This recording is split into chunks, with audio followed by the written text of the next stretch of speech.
tema kita hari ini tentang toleransi, ya. Kenapa ada kata harus toleran? Saudara, kita tahu bahwa apa saja, ya saya ulangi, apa saja yang iblis buat, apa saja, itu selalu tujuannya untuk merusak seluruh rencana Tuhan. Toleransi. Lalu kita mendengar kata intoleransi. Dan itu sedang marak di Indonesia, bahkan di dunia ini. Menyedihkan sekali. Kalau saudara ingat 2 tahun terakhir di Amerika, ada istilah Black Lives Matter.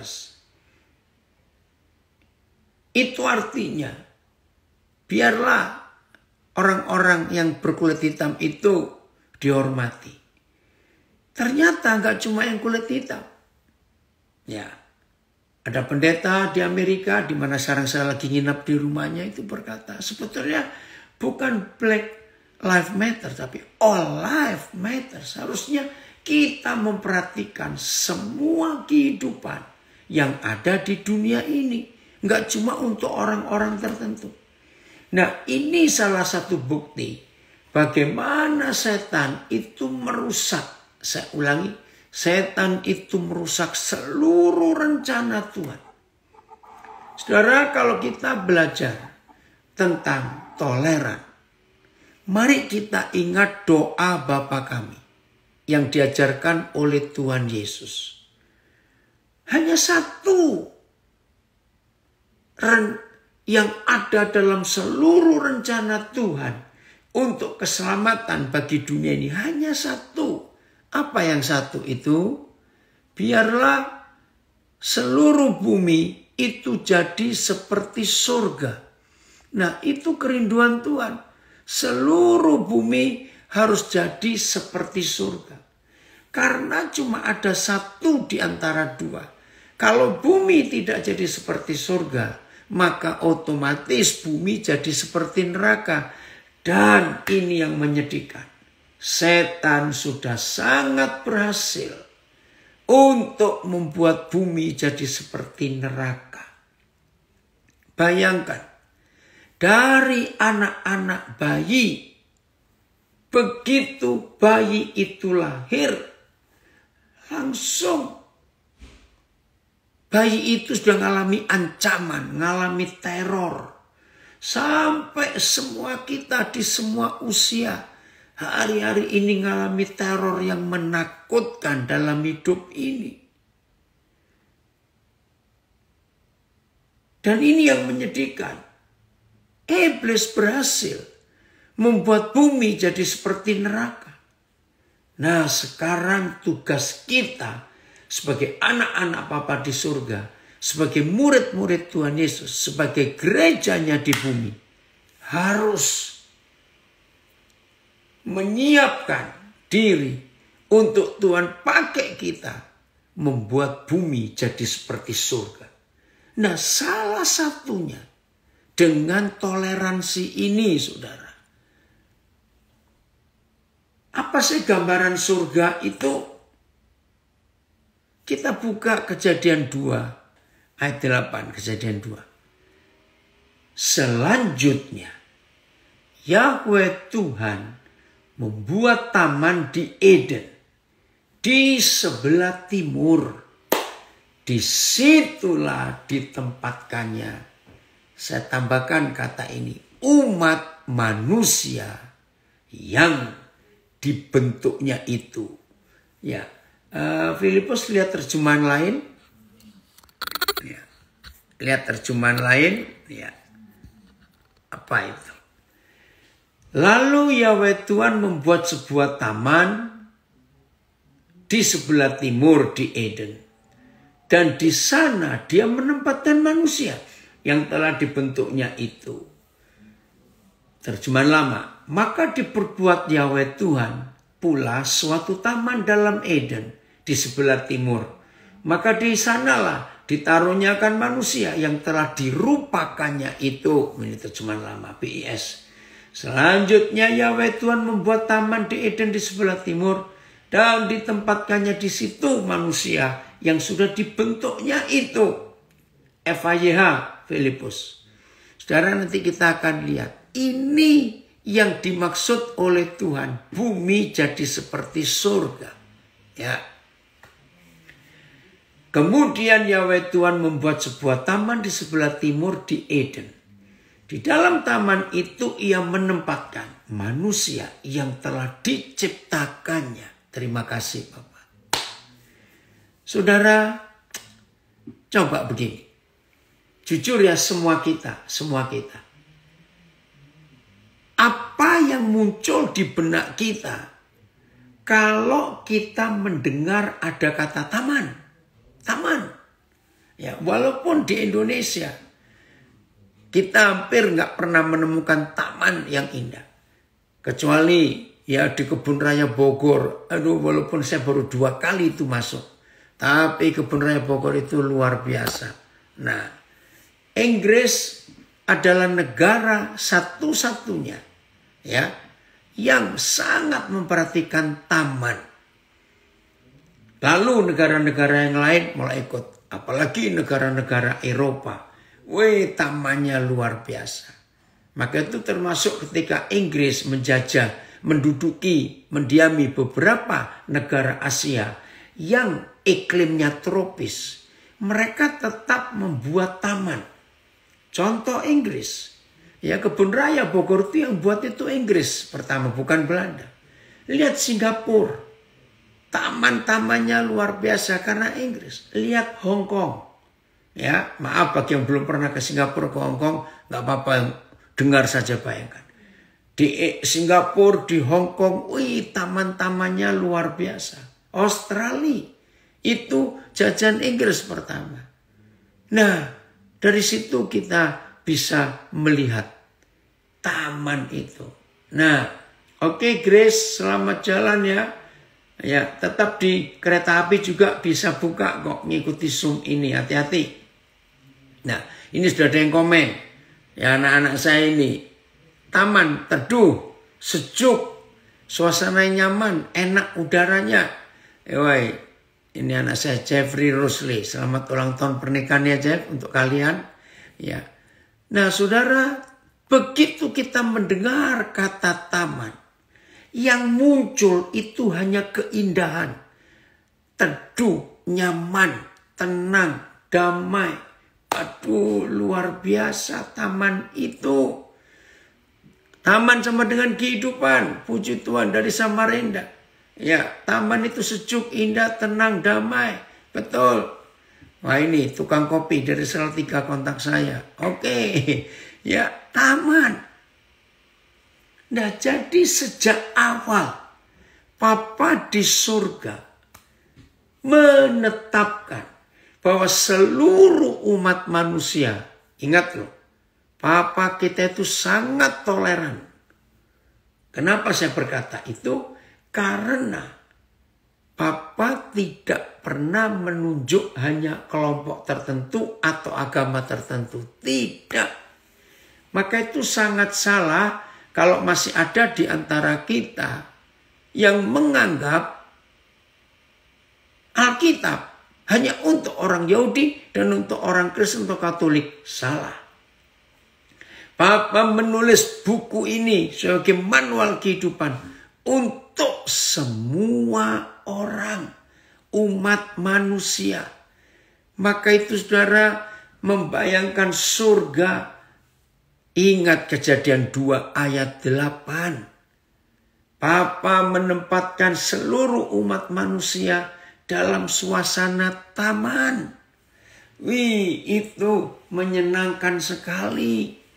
Saudara bayangkan apa yang terjadi dengan semua anak di dunia. Kalau mereka lahir dan dibesarkan dalam suasana taman. Bukan di taman loh ya, beda. Suasana taman. Makasih. Ini dari Palu, dari Manado. Taman ditempati pohon atau bunga-bunga pilihan. Taman itu sama dengan keindahan. Puji Tuhan. Saudara, ini tugas gereja yang utama. Maaf saya katakan, tugas gereja yang utama. Bukan bangun gedung. Bukan beli alat musik. Bukan beli sound system yang mahal. Minggu yang lalu ada orang cerita, anak saya di Jakarta. Ada gereja. Sound systemnya aja berapa M. Waduh, luar biasa. HP selama pandemik nggak bisa kepake dengan baik. Nah, bukan itu. Gereja tidak disuruh bangun gedung buat ibadah minggu. Beli alat musik yang mahal, sound system yang enak mahal. Enggak. Itu cuma keinginan kita saja sebagai manusia. Tapi keinginan Tuhan, bumi harus menjadi taman, saudara. Taman sama dengan tempat istirahat, betul. Wah, bisa nyaman sekali. Nah, hari ini kita belajar toleran. Ini yang harus kita perhatikan. Cara setan menghancurkan taman itu dengan intoleransi. Apa? Oh, maaf. Ya. Apa bedanya? Saudara, toleransi itu sangat-sangat indah untuk dilakukan. Tidak memilih, tidak membedakan. Ya, tidak membedakan. Tidak memilih suku tertentu, bangsa tertentu, tidak. Maka itu, ayo kita buat kembali bumi ini jadi taman. Nanti kita akan belajar. Oh, saya baca ini komen dari kemenakan saya di Bandung. Taman tempat tanaman yang baik, ya kurang baik bahkan tidak baik ditata dengan baik. Ya kalau kurang baik ditata dengan baik menjadi tempat yang damai. Betul. Nah, keluarga juga begitu. Ya, keluarga itu harus tinggal dalam suasana taman. Itu keluarga. Wih, kalau rumah tangga setiap keluarga bisa menjadikan suasana rumahnya itu taman. Maaf ya saudara, rumah sederhana, ya, rumah sederhana. Nah, kalau gereja nggak ada musik sepi, enggak, salah. Musik itu bukan taman. Justru keindahan itu dari dalam hati. Ini anak saya dari Kalbar ngomong enggak, ya, Papa nggak setuju, ya, Amos pendapat itu. Jadi kehadiran Tuhan, hubungan suami istri yang penuh damai dan penuh pengampunan, itu yang membuat jadi taman. Bukan alat musiknya, tidak. Di Alkitab, perjanjian baru yang khususnya, ini kita nggak bicara zaman Daud, perjanjian baru. Nggak ada loh. Satu ayat yang memberitahu kita waktu ibadah ada musik. Nggak ada di perjanjian baru. Hanya ada di kitab Wahyu. Tapi itu pun cuma nyanyian. Gitu ya. Maaf. Kalau saudara tetap ngotot mau bilang musik gak apa-apa. Punya uang belilah. Ya. Tapi bukan itu. Nah, keluarga-keluarga, maafkan saya. Kalau ada keluarga sederhana. Ya, sederhana. Kalau nggak berkata pas-pasan. Nggak apa-apa. Karena taman itu tidak tergantung dengan jumlah materi kita. Saya percaya semua kita setuju. Taman itu nggak tergantung dengan jumlah materi kita. Suasana taman itu tidak tergantung berapa besar, berapa kecil ukuran rumah kita. Taman itu tidak tergantung dengan mobil kita apa. Tidak. Ya. Taman itu sangat tergantung dengan toleransi suami istri. Perhatikan. Jadi intoleransi itu nggak cuma ada di kelompok-kelompok tertentu, di agama-agama tertentu. Tidak. toleransi harus dimulai di rumah. Yaitu dimulai dengan suami istri. Wih, pasti banyak yang kaget ngomong ini. Suami istri yang intoleran, ngerti enggak? Maka rumah tangga mereka jadi seperti neraka. Oh, ini ada yang komen dari Timika. Orang yang ada masalah pun, kalau sudah ada di dalam sebuah taman, kayak ada rasa nyaman. Betul, Oscar. Wah, luar biasa ini. Jadi saya ulangi, kalau saudara mendengar kata toleran, intoleran, jangan lari keluar. Ada kelompok agama tertentu. Ada teroris. Ada yang benci ini. Enggak. Mulai dari rumah. Papa mama bertobat. Yang intoleran di rumah sendiri. Suami enggak ngampuni istrinya. Istri benci suaminya. Itu intoleransi. Maka terciptalah neraka di rumah. Dan yang menderita pertama kali adalah anak-anak. Karena mereka tinggal dalam suasana neraka.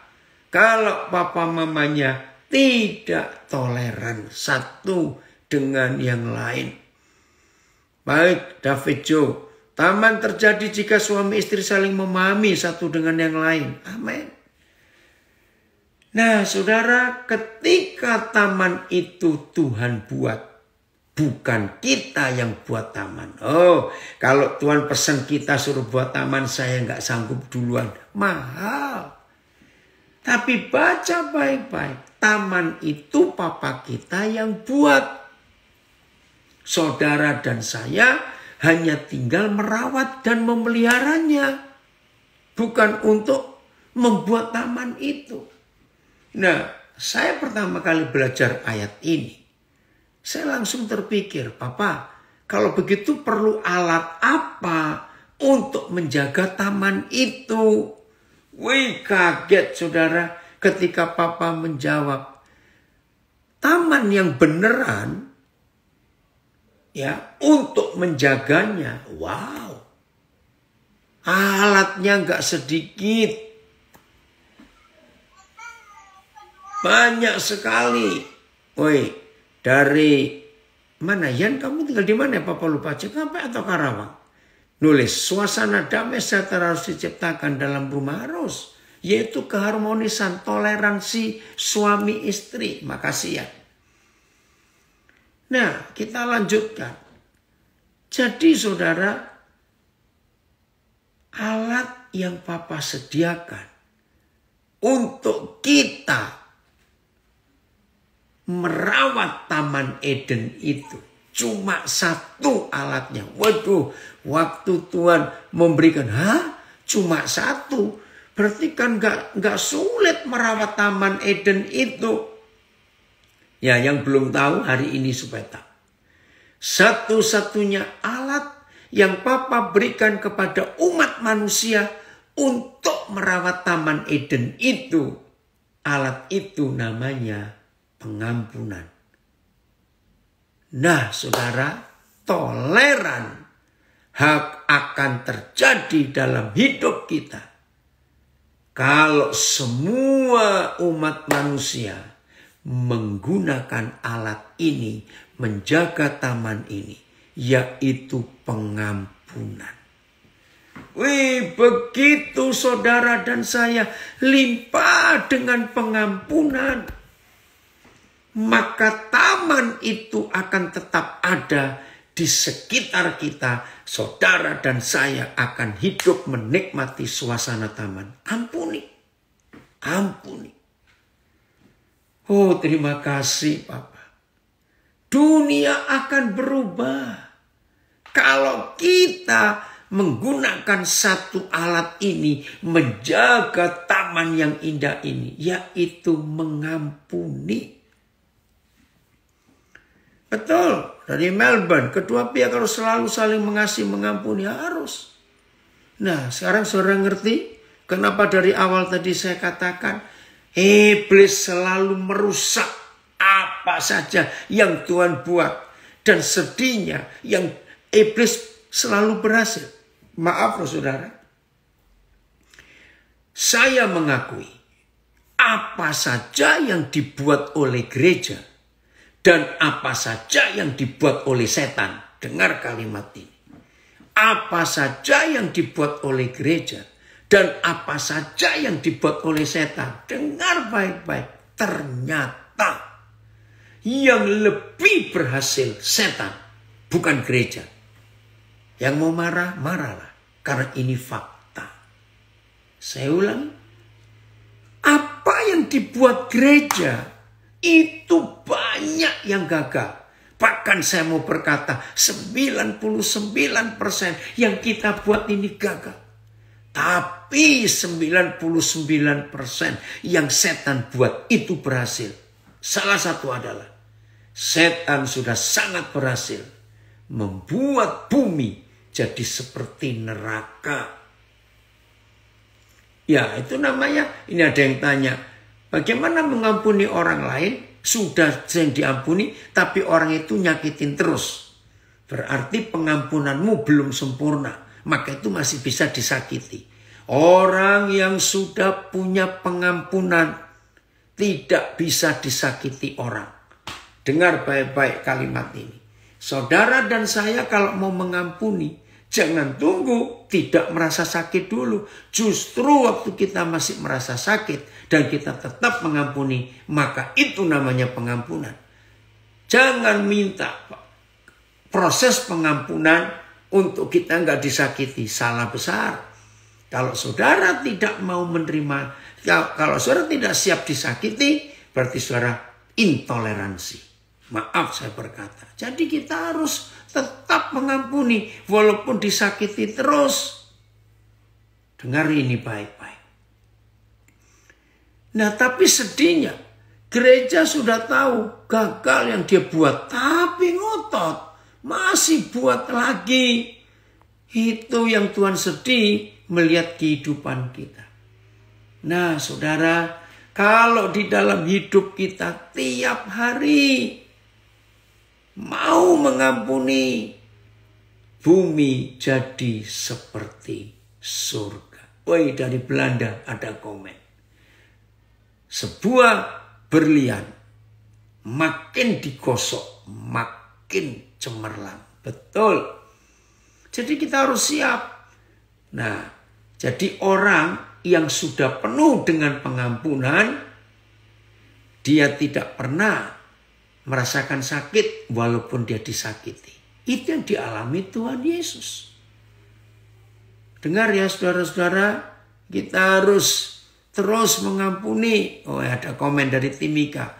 Lebih baik mengampuni tapi pernah disakiti daripada takut disakiti tapi tidak mau mengampuni. Betul sekali itu. Itu yang harus kita lakukan dalam hidup.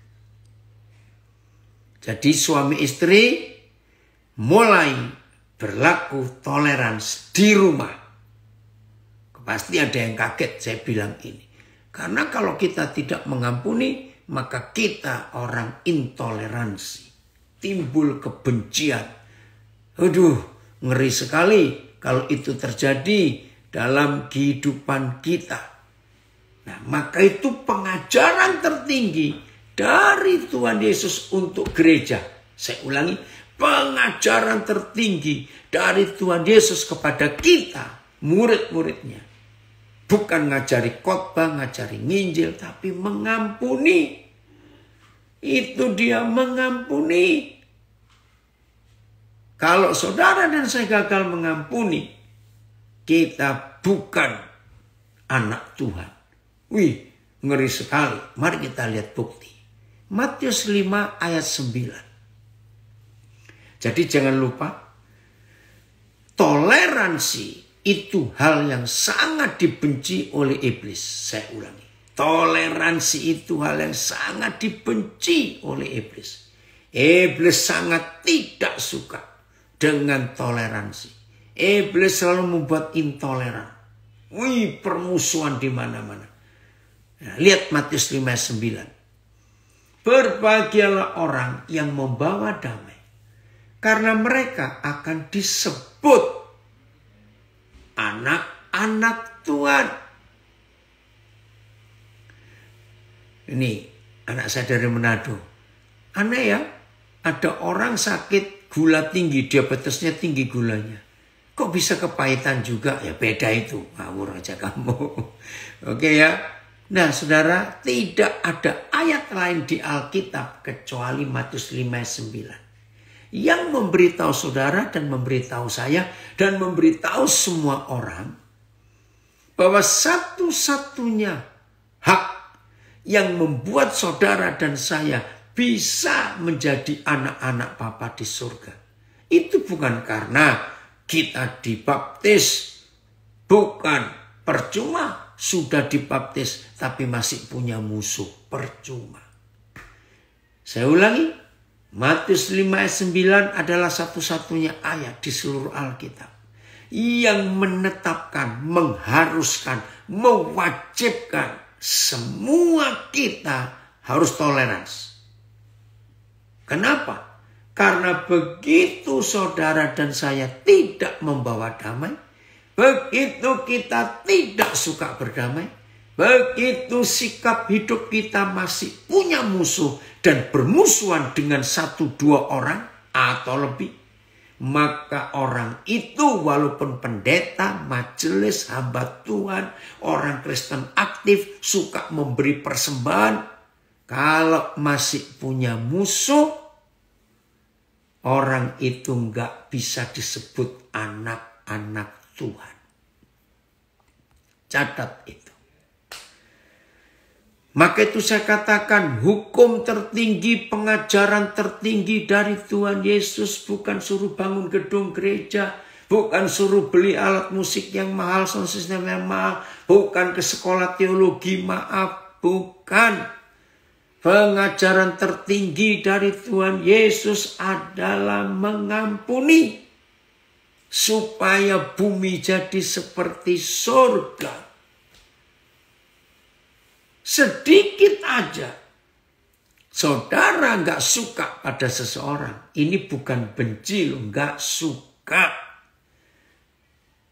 Mungkin saya berkata, aku nggak pernah berkata kok nggak suka pada itu, nggak suka pada ini. Tapi kalau ada di antara kita yang berkata, ayo, pernah berkata, nah itu sudah nggak suka. Maka orang itu walaupun Kristen, pendeta, pengkhotbah, pendoa syafaat, pemain musik, guru sekolah minggu, engkau nggak layak disebut anak-anak Tuhan. Catat ini. Maka itu jangan menyuap Tuhan dengan aktivitas rohani, ritual gereja. Percuma kalau saudara masih punya musuh. Nggak layak disebut anak-anak Bapa di surga. Wah, tegas sekali firman Tuhan ini. Iya, memang harus begitu. Inilah kebenaran, inilah pengajaran yang tertinggi. Saudara, maka itu sambil kita mendengar pelajaran ini sekarang, jujur, masih punya musuh enggak? Puji Tuhan dari Manokwari anak saya ini hadir. Ya di Papua sudah malam sekali. Jadi kalau hari ini kita mendengar pelajaran tentang toleran, ayo kita periksa hidup kita. Masih ada musuh enggak? Itu masih ada musuh tidak dalam hidup kita? Kalau masih ada, bertobat. Atau saya berkata, saya itu nggak punya musuh, bener. Tapi ada satu orang, saya itu masih malas ketemu. Sama.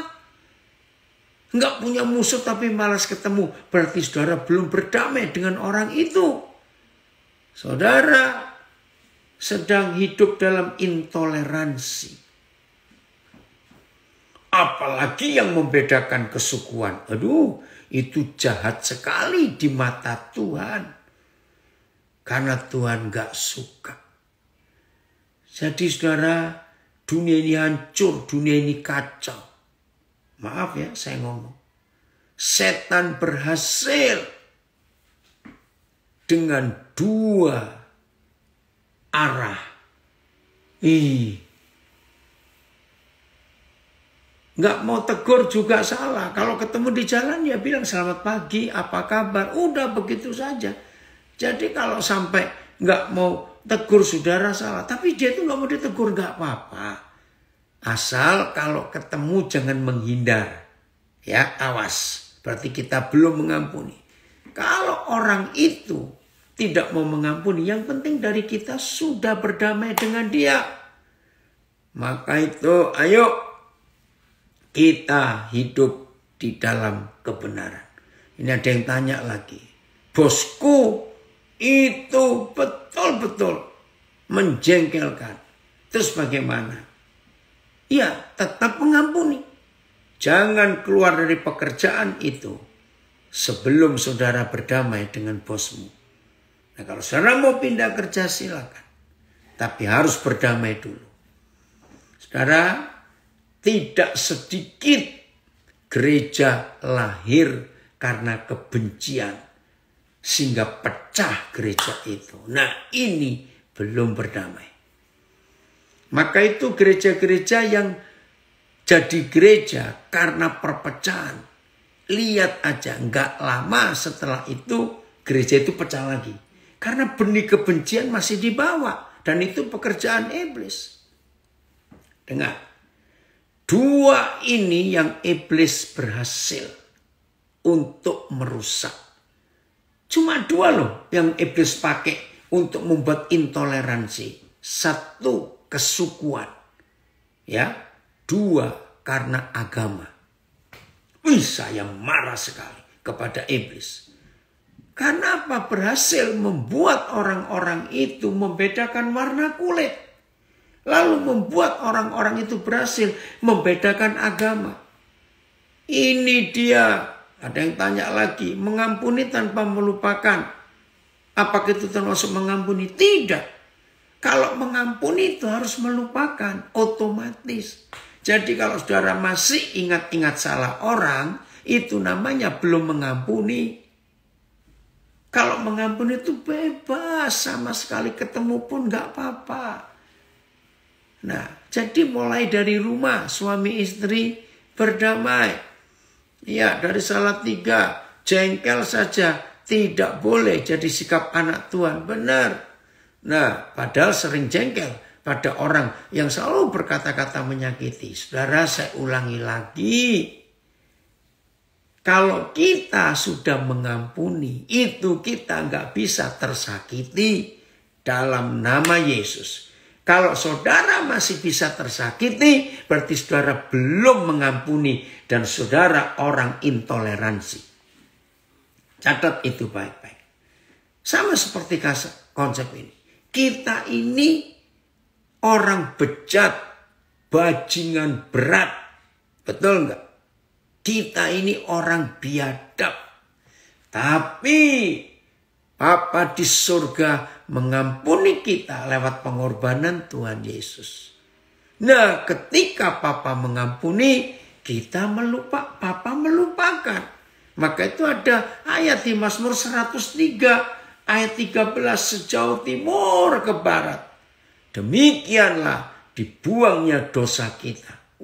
Itu luar biasa. Arti dibuang dari timur ke barat itu nggak ada lagi. Bukan cuma nggak bisa diingat, nggak ada.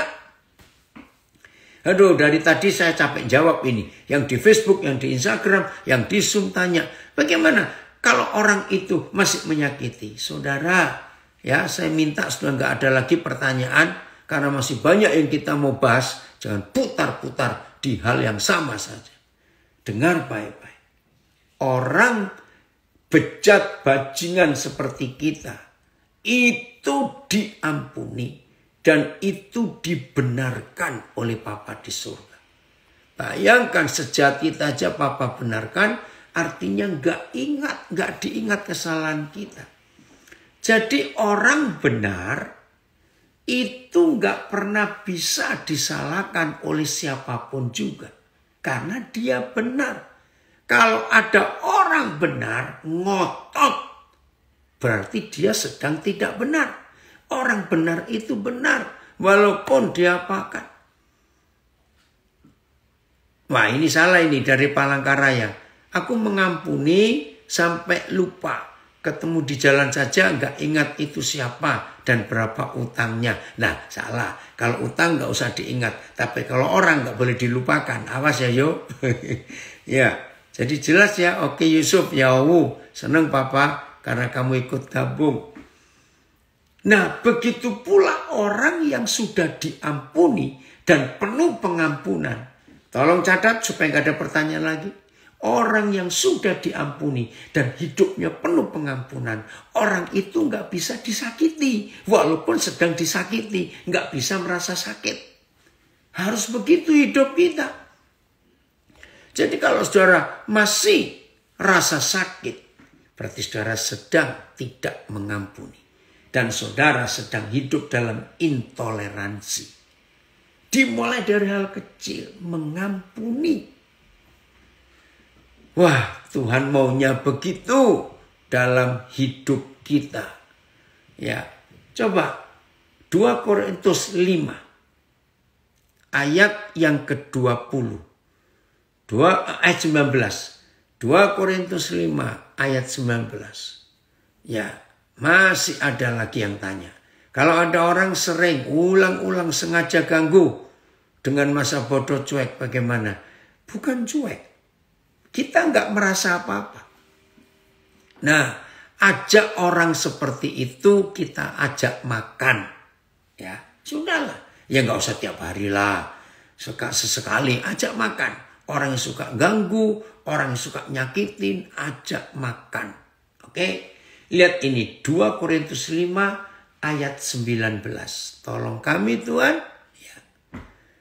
Sebab Tuhan, ayat 12, terima kasih. Saya salah, Mazmur 3, 103 ayat 12. Baik, nanti kita baca. Sekarang 2 Korintus 5, 19.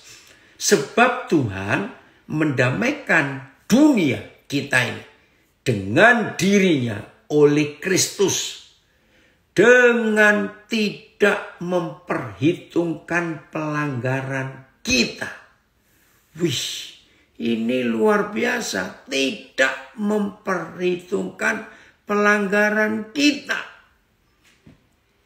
Ini loh Papa mengampuni kita saudara. Woi, bersyukur. Jadi nggak diingat-ingat lagi.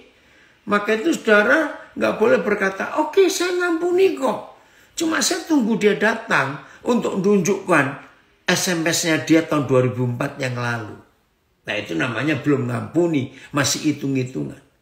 Bayangkan, kalau Papa di surga mengampuni kita dengan memperhitungkan yang dulu-dulu, kita nggak akan bisa diampuni. Terlalu jahat kita. Nah seperti itu Papa mengampuni kita, maka kita pun harus berbuat yang sama. Toleransi akan terjadi kalau kita mengampuni dan melupakan. Bahasa Inggris bagus. To forget is to forgive.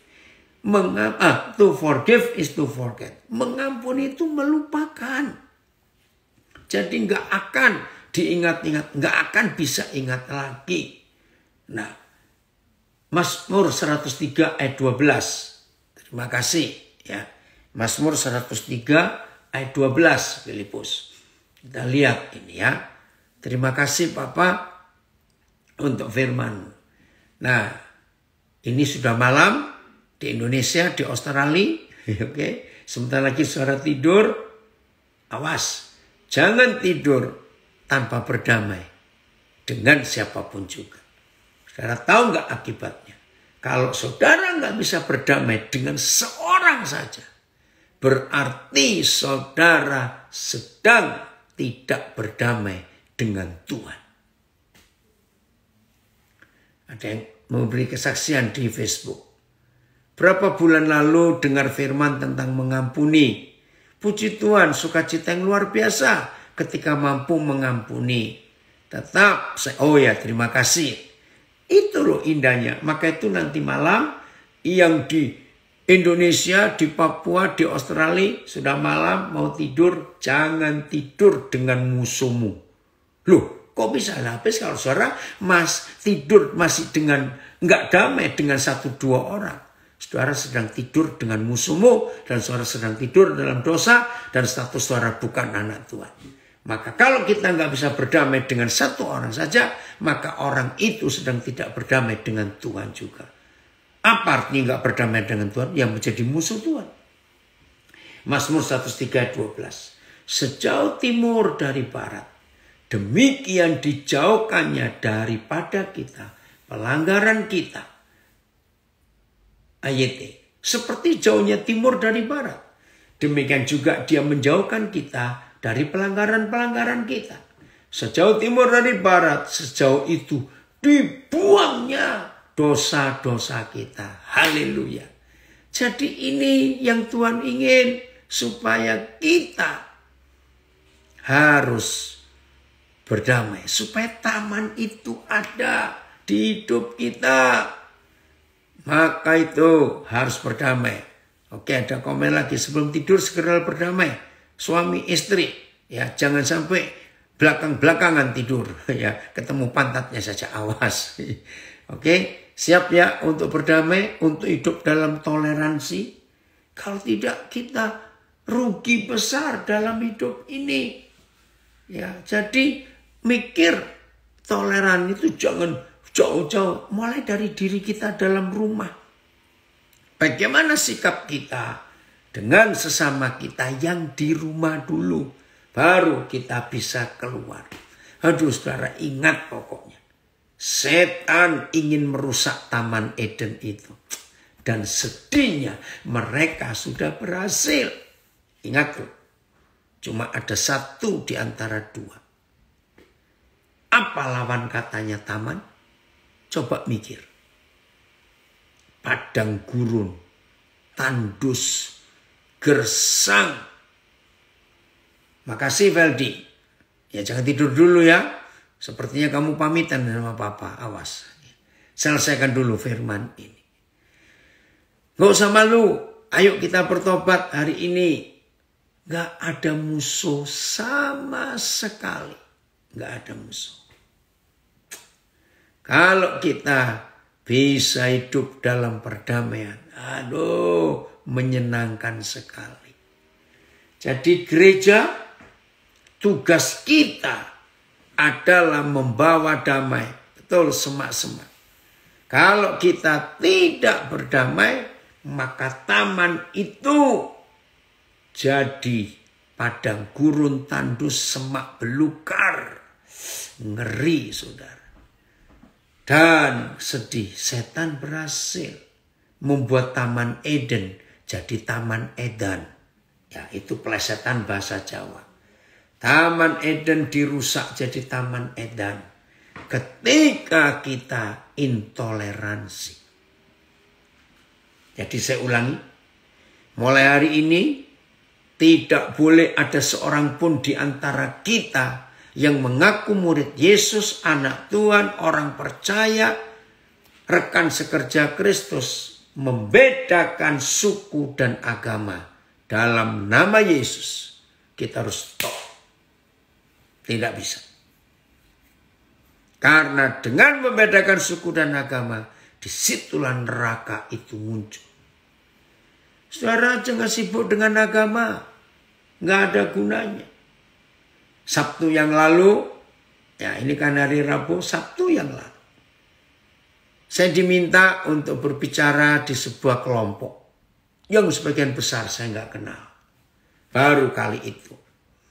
Nah, saya diminta bicara. Ya. Oke Pak Duki, jika kita masih punya musuh, maka makan pun jadi pahit. Betul, jangan itu ada di hidup kita. Nah, saya merenung sejenak. Bapak, saya harus sharing apa di kelompok ini? Sebagian besar saya nggak kenal. Tiba-tiba Tuhan menunjukkan untuk bicara. Jangan mencari Tuhan dalam agama. Kaget orang-orang itu. Serius. Tuhan tidak pernah ada di agama apa saja. Termasuk agama Kristen, agama Katolik. Tuhan tidak ada di situ. Kenapa saya berani berkata begini? Karena kalau di agama-agama itu ada Tuhan yang adalah kasih dan damai, maka nggak mungkin agama mengajar orang membunuh orang lain. Nggak mungkin agama akan menyuruh menyakiti orang lain. Nggak akan. Tapi terbukti agama perang sendiri karena dirinya merasa paling benar dan paling hebat. Woi saudara, saya juga nggak nyangka kalau akhirnya mereka juga, jadi tentu nggak ada di agama. Tidak. Buktinya perang yang nggak pernah berakhir ya perang agama sampai hari ini. Mereka baru sadar. Lalu mereka tanya, jadi kita ketemu Tuhan di mana? Sedang ada 2 tempat kita ketemu Tuhan. 1, di hidup kita sendiri, dihadir. 2, di dalam rumah ada Tuhan. Bahkan saya berani berkata, belum tentu Tuhan ada di kebaktian gereja. Belum tentu. Loh, kenapa? Ya karena orang-orang yang hadir di kebaktian minggu atau kebaktian-kebaktian lain, belum tentu semuanya nggak punya musuh. 1 orang saja datang dalam 1 ibadah dan orang itu belum berdamai, maka setan ada di situ. Maka itu kan repot. Kalau mengajak semua orang yang beribadah berdamai. Itulah Tuhan gak suka gedung gereja. Karena gak penting. Ayo kita buat komunitas. Nah dari kata komunitas itu artinya komuni. Dari kata komuni artinya Tuhan Yesus bersatu dengan manusia. Lewat perjamuan kudus. Itu komunitas. Wih senang sekali ya. Kalau kita bisa hidup dalam damai. Nah, bagaimana kita tidak membedakan suku, ras apa, bangsa apa. Ya, anak saya video ini dari Nabiri muncul. Oke, dengar ya, belajar firman Tuhan ini. Kita buka Kisah Rasul 17 ayat 26. Oh, senang sekali saudara belajar kebenaran ini. Kisah Rasul 17 ayat 26. Jadi mulai hari ini tidak boleh ada seorang pun di antara kita yang bersikap intoleransi. Lagi sekali, 2 hal yang iblis buat paling besar. Membedakan suku, warna kulit, bangsa, dan agama. Buang itu. Nah, awal tadi kita belajar toleransi dimulai dari rumah. Hei, orang Bali, apa kabar ini? Ya, udah. Dari 1 orang saja, Bapa di surga telah menjadikan semua bangsa dan umat manusia untuk mendiami seluruh muka bumi. Dan ia telah menentukan musim-musim bagi mereka dan batas-batas kediaman mereka. Oke, sebelum saya uraikan, ini ada kiriman ayat dari Melbourne. Makasih ya. Dan jika kamu berdiri untuk berdoa, ini Markus 11, 25-26. Dan jika kamu berdiri untuk berdoa, ampunilah dahulu sekiranya ada barang sesuatu dalam hatimu terhadap seseorang. Supaya juga Bapamu yang di surga mengampuni kesalahan-kesalahanmu. Terima kasih untuk itu. Jadi mau berdoa saja, Tuhan Yesus minta periksa hati kita. Ada yang belum kita ampuni atau tidak? Kalau masih ada yang belum saudara ampuni, doa kita nggak didengar oleh Tuhan. Ngeri ya. Maka itu kalau banyak doa nggak didengar, periksa. Jangan-jangan saudara masih punya musuh. Jangan-jangan musuhmu ada di dalam rumah. Ngeri sekali. Ayo anak mantu yang belum berdamai dengan mertuanya. Ayo mertua yang belum berdamai dengan mantunya. Dalam rumah loh itu. Nah, saya kembali ke Kisah Rasul ini. Hebat. Dari 1 orang saja, yaitu Adam. Yahweh Tuhan telah menjadikan semua bangsa dan umat manusia untuk mendiami seluruh muka bumi. Ini firman dahsyat. Saudara, di bumi ini nggak tahu ada berapa banyak ras. Ya, maka itu dari kata ras muncul rasialis. Tuhan benci. dari satu orang, maka lahirlah sekian banyak suku bangsa yang dibedakan dengan warna kulitnya, bentuk rambutnya, dan daerah-daerah tempat tinggalnya beda-beda. Tapi dari satu orang. Nah, kan ini kebencian Tuhan kepada setan. Karena setan membuat orang rasialis. Jadi intoleran dengan rasialis itu kakak adik. Itu dari neraka jahat setan yang kurang ajar itu. Maka itu saudara dan saya mulai hari ini harus membuat gerakan anti intoleransi. Ayo kita masing-masing menerima. Siapapun dia. Maka itu dalam hidup saya, istri saya, anak-anak saya, sahabat-sahabat saya tahu. Saya punya kalimat ini. Pokoknya orang itu orang. Pokoknya dia itu manusia. Itu kalimat yang Tuhan berikan kepada saya sejak tahun 70-an yang lalu. Asal dia itu orang. Ayo kita sama-sama. Maka itu saya nggak pernah membedakan ras. Maaf ya saudara. Aduh. Saya harap kalau ada yang tersinggung. Ya saudara harus bertobat. Sampai hari ini. Masih terjadi di dalam gereja rasialis. Buktinya. Kalau gembalanya orang Batak semua jemaatnya. Maaf. Kalau pendetanya orang Minahasa semua, hampir semua jemaatnya. Kalau pendetanya orang Tionghoa, banyak orang Tionghoa jadi jemaatnya. Maaf ya, maaf. Tapi ini fakta. Inilah intoleransi itu. Menyedihkan sekali. Kegagalan gereja Amerika pada berapa abad yang lalu. Dan akar pahit itu masih ada sampai hari ini. Maka itu lihat selama 2 tahun terakhir di Amerika terjadi perang rasialis yang ngeri. Maka itu sampai ada istilah Black Lives Matter. Sedih sekali Tuhan. Nah ternyata 100% pelaku perbudakan dan politik hitam putih. Itu gereja yang melakukannya. Aneh gak ini saudara? Aduh, ini yang menyedihkan sekali. Gereja pelaku perbudakan ternyata di Amerika ini.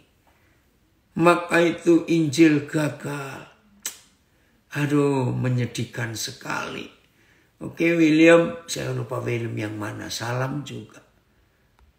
Oke ya, mulai hari ini kita berubah ya. Jangan ada kesukuan. Karena dari satu orang saja. Bapa di surga. Menjadikan sekian banyak suku, warna kulit, ras yang berbeda. Itu kebanggaan Tuhan. Karena Tuhan bisa buat macam-macam. Nah, saya belajar dari ayat ini berapa puluh tahun yang lalu. Satu-satunya hak yang Tuhan tidak pernah beri kepada manusia. Satu-satunya hak. Ketika Tuhan mau melahirkan kita. Siapa saja. Kita semua. Tuhan gak tanya gini. Daniel, aku mau melahirkan kamu ke dunia. Kamu ingin jadi suku apa? Bangsa apa?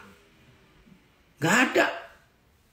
Ari, aku ingin melahirkan kamu ke dunia. Kamu milih mau jadi suku apa?